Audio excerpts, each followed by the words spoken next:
What is up, you guys? Welcome back to the channel. This is an interesting video because I kid you not, I took this guy up to rank 5. I have not played with him, and yeah, just straight took it to rank 5. There he goes, rank 5. And so you guys will be able to see some gameplay in Heinz War. I have not used him like much at all. I took maybe 2 fights in Realm of Legends with him. I think it was actually just 1 that I can remember. I think it might be 2. Anyways, yeah, took him up. I asked on Twitter, hey, would you guys use a generic on him? And it was a resounding yes. So yeah, no regrets here because this guy is actually insane. The other thing is that his signature ability actually scales amazing if you have no signature stunts. So at level 200, I believe it goes up to 30% for increased debuff duration. So it's the debuffs that he applies. But anyways, let's get into this war video. And the Immortal ABOM gameplay is going to be at the very end. I was just not confident in using him in some other fights, but you definitely could. Okay, so very first fight is a rank 3 Arcus on the Shifting Hazard. I talked to somebody and they said, oh yeah, easy fight, man, just don't even worry about anything. And I was like, oh, alright, bet, dude. I'm looking forward to it.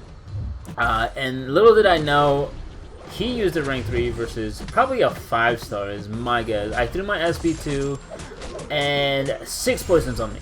I'm like, oh shoot, dude, that's a lot of damage I'm taking right now. So I gotta wait for the incendiary phase. I'm like, dude, I could have died right there. If I had probably gotten like another like 2 poisons, I would have been like at a very risky percent. Then I'm just also getting kind of unlucky because I'm trying to like not hit him while he has the poison phase now anymore. Because guys, like I've never taken this fight, so I'm like, I don't know what I'm supposed to do. And yeah, I'm trying to bait specials too, and he's been kind of stingy. Like usually Arcus is really kind with his like specials. I gone for a medium. I tried to nullify, but just my timing was off. I have 2 poisons, and yeah, it gets me down pretty low. Go in for an intercept and take him down. So luckily did not die there. I went and messaged the guy. I was like, dude, that is not tickle damage. That is not freaking tickle damage. I freaking almost died. Granted, I didn't boost, but still. Next up is a Magik on this node. This is pretty standard Quake gameplay, so I'm just gonna double the runtime. But yeah, there's really nothing to worry about here. I just got a standard Quake. Very first round of aftershock damage, and yeah, down to below 50%. Round 2, 20%, and so the next round it should kill her. And there we go. Magik is down. So first 2 fights, solos. The very first one was super sketch. And the next fight I have to take is Man-Thing on the mini boss. It is I believe it's a rank 3 with like a 250,000 health. So yeah, it's a lot of freaking health. So this is the one with Power Snack 2. And let's see. Oh, okay. So it's actually only a rank 2 with a 250,000 health, but it had backup recovery as well. So I actually took off Dex for this fight. Every time I fight Man-Thing, I just take off Dex. I just think it's a safer move.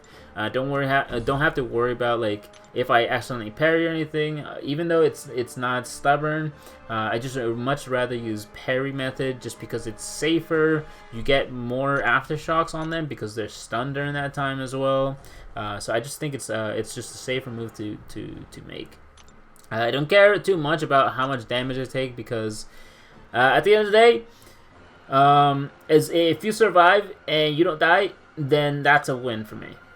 So yeah, we take this. We're gonna fast forward as well, just because this is quite standard. The only other note I have to kind of worry about is backup recovery, but backup recovery, because we're reducing his ability, actually is gonna activate the health recovery instead.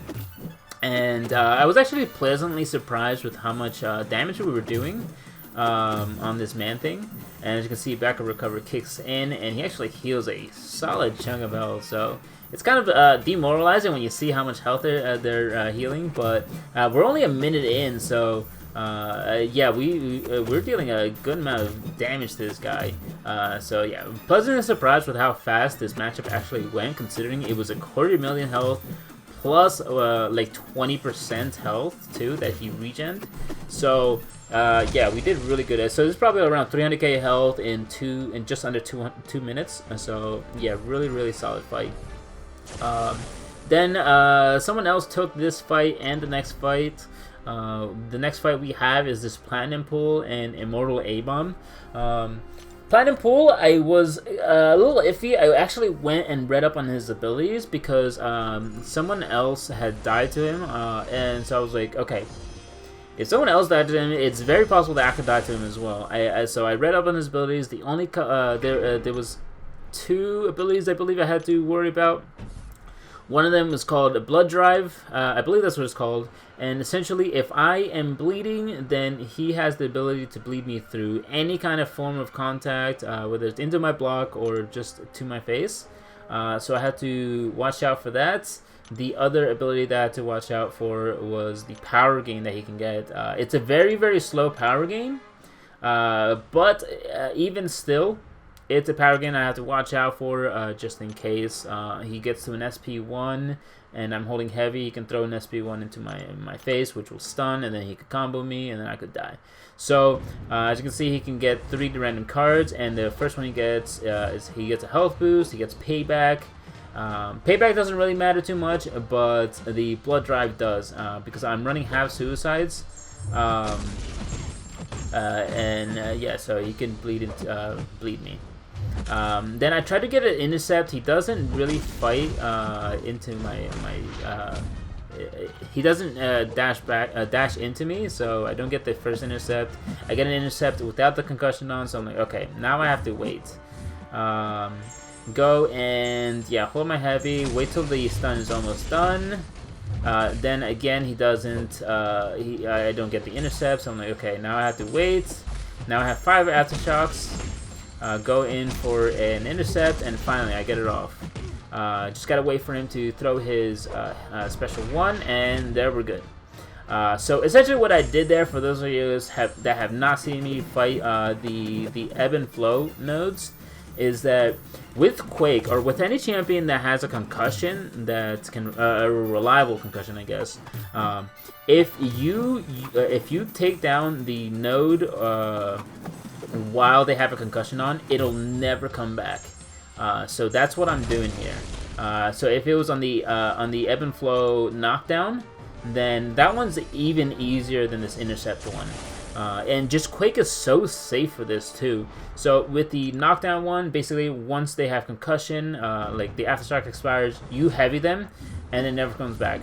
With this one, however, it's a little bit more tricky, but it's still safe because while they have concussion, you just need to get 4 aftershocks, and it will 100% give them a concussion. Then you go for a medium, and then you can go for lights, and then you go for the intercept. Because they will still have a concussion up, it is super safe because Quake will evade all basic attacks. As long as they don't have a special attack, and then it is super safe. The one thing I messed up here is that I accidentally threw heavy. Luckily, he threw his special one as the concussion was about to expire, so he didn't gain his 3 poisons that he does with his special one. So yeah, we're just gonna speed through this, but yeah, very standard fight, and I was very content with how this went. 97% health, didn't lose much at all, and yeah, this fight is going down pretty easily. So yeah, this is probably the fight that I was probably second. No, I was probably worried about this fight the most out of all of them, just because this guy has caused so many people to die in the recent Alliance Wars. It's not. It's like sometimes it's a very easy fight, and sometimes it's a very, very difficult fight. Next up, we have Hulk Ragnarok, and the only thing I have to watch for is that at the very start of the fight, it's very, very easy to just not think about anything and just start with heavy. But what you want to do is actually just dash back once. You don't want to start heavy because he'll actually activate Face Me. And what will happen is that he will sometimes regen the Aftershock damage and in Alliance War. The longer you prolong the fight, the worse the outcome can come out. Like it's a battle of attrition sometimes. So just gonna speed through this because yeah, nothing really happens that's exciting here. It's just standard Hulk Ragnarok fight and just yeah, it was kind of a confusing placement as well. Mostly because Hulk Ragnarok, even if he was awakened, doesn't interact with the node because his regen at 20% or 25, I think it's 20%, is a passive regen. So yeah, and this guy wasn't even awakened. So kind of a weird placement. I think Man-Thing on this node is probably a little bit more reasonable. But usually, yeah, Quake just takes Man-Thing. Alright, and Hulk Ragnarok down. Now for the fight that I was looking forward to the most. Immortal Abomination versus a rank 2 MODOK on this mini. He has almost 250,000 health, Stunning Reflection, Polka Dot Power, Stun Vulnerability. So the only one that really matters on this is the Stunning Reflection. I gotta watch out that I don't parry at the wrong time. There's times that I actually did get hit here where it was a mistake on my part where I obviously didn't know what I was doing. I kid you guys not, like I did not play with this character. Like my practice with this guy is like 5 minutes, and that was against Realm of Legends Winter Soldier. At first I didn't know what I was doing, but I read up on him later and I was like, oh, like you don't even have to throw a special 3, it's just special 2, special 1 spam. Okay, so at the start of this fight, yeah, I really don't know what I'm doing. I'm just like, well, we're just gonna do stuff and hopefully it works. I'm gonna always evade the special 1 when we can. But yeah, guys, I literally did not know what I was doing. But I was trying to just do what I could. And so I have 4 poisons on me. It doesn't really matter much. Just because the poisons on you only, for at least the way I see it, only really matter when you have his aura up.